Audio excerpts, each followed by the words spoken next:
You know what? I don't know. I don't know what I miss about Guam. I just know that it is something in my soul that I feel very connected to. Hmm. And I don't know if it's the land. I don't know if it was my grandmother. The feeling I have is that that is my home. What years did you spend on Guam? From my birth, so 1959 to 61, and then 1969 to I think 70. 69 to 70? Yeah, that was when your grandfather was in the Vietnam War. And Grandma and Uncle Rob and I went back and stayed in Guam. Do you Grandma, remember that? little bits. Grandma worked. I had to take the bus home every day, ride the bus to school every day. When you were 9 years old? Yeah, and I hated it. Yeah. I remember a lot of good things. I remember when we first got there, my grandmother was so excited. And so she made me a dress, me one for each of my four female cousins because we lived right next door to them.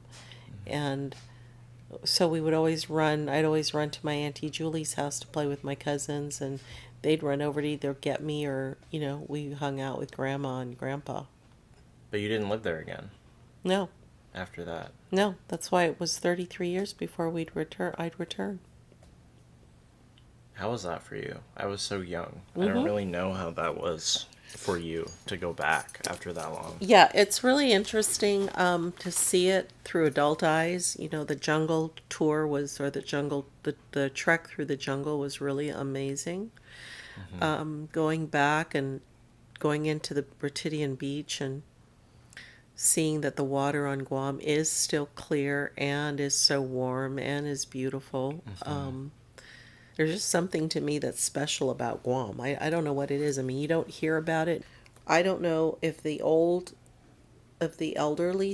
know anything about this, but the Auntie Patty said that it was known that on Guam there were no flies, there were no mosquitoes, that And all there were of no snakes. yeah, that was all brought over, that the Yeah. island itself did not have any of those kinds of things.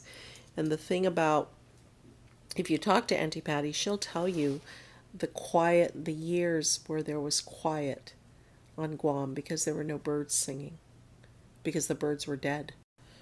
But in getting back to the story about Auntie, your aunt's name was Claire, Antoinette Clara, and her name is Antoinette Clara Cruz. So she's your great aunt, Hmm. and she wrote a book. She wrote a storybook, but the storybook or she did a thesis. I can't remember, on her belief and her group's belief that Guam may be the missing Atlantis. There's no geographical, there is nothing, they don't know where Guam came from. Like, what happened? Yeah, like how did people How did, get to this tiny little island? right. And so, did it just somehow emerge and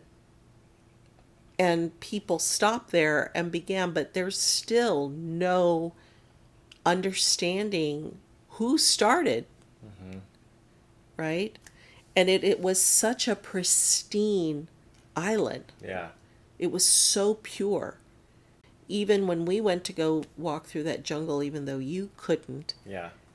it was so pure. In those jungles, the butterflies and the insects had no fear of the people in there. Really. Yeah, It's like just like a magic. massive butterfly landed on Jessica. Like this huge praying mantis didn't like go flick away like it was scared. It was like, in my mind, what that seems like is the Garden of Eden. The Garden of Hmm. Eden would be so pure and pristine, and so nothing that has to do with fear. Yeah, no fear. Hmm. What makes you so interested in the culture? Because I don't want our culture to die. Thank you. I appreciate it. Well, I you're don't how know. my culture doesn't die.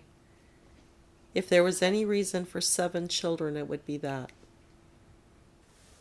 But yeah, like I had no idea until Grandma was in the hospital. I had no idea that Grandpa Garrido went missing for 2 weeks, that they thought he was dead and caught by the Japanese. And instead, what they found out was that he and his brother had been building or making a cave for the families to go hide in from the Japanese.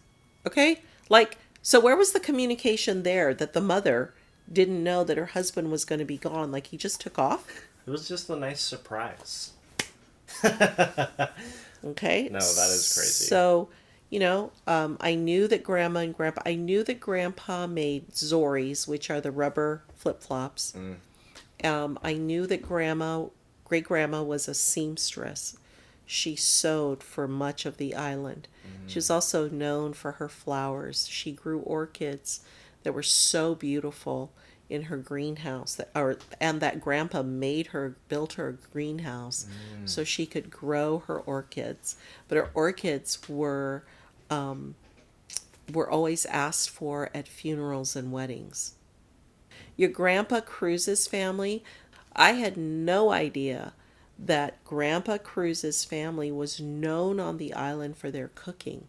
Had no idea. People would flock from all over the island to come to their fiestas because they were known for their cooking. Wow. They were known for how good the flavors were and everything. And I think there's a part of me, I think I spent so much time as a young person and even as an adult just trying to conform, trying to conform, trying to conform. My roots have become important to me. And I want you kids to have it. Yeah. I mean, it's not for me. I'm going to pass. I'm on the passing end. It did so much to my heart to see Julie making the shrimp patties and Jared cooking the lumpia. And it reassured me when we all got together and we made the lumpia together. Ultimately, I've always said that my children have taught me more than I think I could teach my children.